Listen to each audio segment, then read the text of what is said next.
పోయే smart phone ఇప్పుడు ఎంతో మంది ఆడపిల్లల పాలిట శాపంగా మారుతుందని హైదరాబాద్ నగర పోలీస్ కమిషనర్ సజ్జనార్ అభిప్రాయపడ్డారు. ఈ మేరకు ఆయన శనివారం ఎక్స్ వేదికగా ఆసక్తికర విషయం షేర్ చేశారు. సోషల్ మీడియా వినియోగం పెరిగాక అపరిచితులతో ఏర్పడుతున్న పరిచయాలు యువతలను ఊహించని ప్రమాదంలోకి నెట్టేస్తున్నాయని అన్నారు.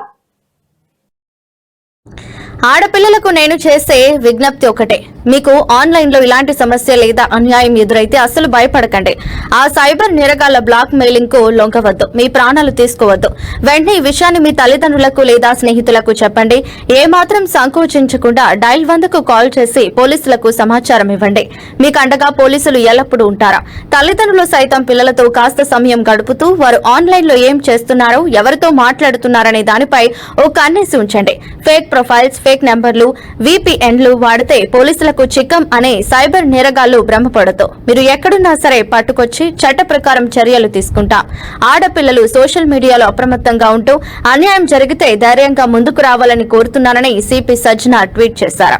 ఆడపిల్లలకు నేను చేసే విజ్ఞప్తి ఒక్కటే, మీకు ఆన్లైన్ లో ఇలాంటి సమస్య లేదా అన్యాయం ఎదురైతే అసలు భయపడకండి. ఆ సైబర్ నేరగాళ్ల బ్లాక్ మెయిలింగ్ కు లొంగవద్దు, మీ ప్రాణాలు తీసుకోవద్దు. వెంటనే ఈ విషయాన్ని మీ తల్లిదండ్రులకు లేదా స్నేహితులకు చెప్పండి. ఏమాత్రం సంకోచించకుండా డైల్ 100కు కాల్ చేసి పోలీసులకు సమాచారం ఇవ్వండి. మీకు అండగా పోలీసులు ఎల్లప్పుడూ ఉంటారు. ఆడపిల్లలు సోషల్ మీడియాలో అప్రమత్తంగా ఉంటూ అన్యాయం జరిగితే ధైర్యంగా ముందుకు రావాలని కోరుతున్నానని సిపి సజ్జనార్ ట్వీట్ చేశారు. క్షణము ఈ ఒక వీడియోని చూడాలని చెప్పి నేను కోరుతున్నాను. ముఖ్యంగా ఈ స్మార్ట్ ఫోన్ రావడంతోనే అందరూ కూడా దానికి అలవాటమై దాని ద్వారా మళ్ళీ సోషల్ మీడియాలో అలవాటయి చాలా విషాదకరమైన సంఘటనలు నా దృష్టికి వస్తున్నాయి. వాళ్ళు కథనాలు చూసిన తర్వాత చాలా అంటే చాలా బాధ అనిపిస్తుంది. సో అందుకు మీ ముందు వచ్చి కొన్ని మాటలు చెప్పాలని చెప్పి నేను అనుకున్నాను.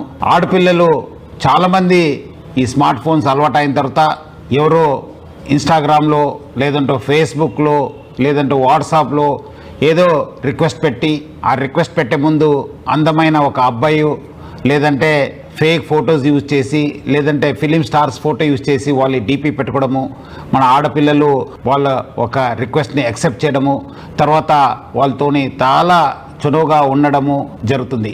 కొన్ని రోజు అయిన తర్వాత ఇట్లానే ఆ ఒక మాటలు, వాళ్ళ ఒక పర్సనల్ ఫొటోస్ కావాలి, మీరు చాలా అందమై ఉన్నారు, చాలా స్వీట్ వర్డ్స్ చెప్పడంతో మన ఆడపిల్లలు కూడా ఏదో తెలియక వాళ్ళు పర్సనల్ ఫొటోస్ పంపడము. ఈ పర్సనల్ ఫొటోస్ పంపించిన తర్వాత దాన్ని ఆనే అబ్బాయి చేతిలో పెట్టుకొని ఒక రాక్షసుడిగా తయారవుతున్నారు. ఆ ఒక ఫొటోస్తోని బ్లాక్మెయిల్ చేయడము, లేదంటే నాకు ఫిజికల్గా కలవండి అని చెప్పడము, లేదంటే ఈ మధ్యలో డబ్బులు కూడా మీరు నాకు పంపించాలని చెప్పి చాలామంది ఆడపిల్లలు దొంగతనం చేసి, లేదంటే వాళ్ళ సంపాదించిన డబ్బులతోని వాళ్ళకి పంపడం జరుగుతుంది. అంతా అయిపోయిన తర్వాత పేరెంట్స్కి చెప్పక, ఎవరు కూడా చెప్పక చాలామంది బాధపడుతున్నారు. చాలామంది వాళ్ళ ప్రాణాలను కూడా పోగొట్టుకుంటున్నారు. సో ముఖ్యంగా ఆడపిల్లలు మీకు ఏమాదిరూ అన్యాయం జరిగితే ఇమీడియట్లీ మీ పేరెంట్స్కి, లేదంటే మీ ఫ్రెండ్స్కి, లేదంటే మాకు పోలీస్కి సమాచారం తెలియపరచాలని చెప్పి నేను కోరుతున్నాను. పేరెంట్స్ కూడా చాలా జాగ్రత్తగా ఉండి వాళ్ళు ఆడపిల్లలతోని సమయం కేటాయించాలి. వాళ్ళు ఏం చేస్తున్నారు, ఎక్కడ చేస్తున్నారు, వాళ్ళు ఎవరి దగ్గర వెళ్తున్నారు అనే పైన కూడా నిఘా పెట్టాల్సిన అవసరం ఎంతో ఉంది. ఇట్లాంటి సంఘటనలు మీ దృష్టికి వస్తే మీరు ఇమీడియట్లీ డయల్ 100కి ఫోన్ చేయాలని చెప్పి కోరుతున్నాను.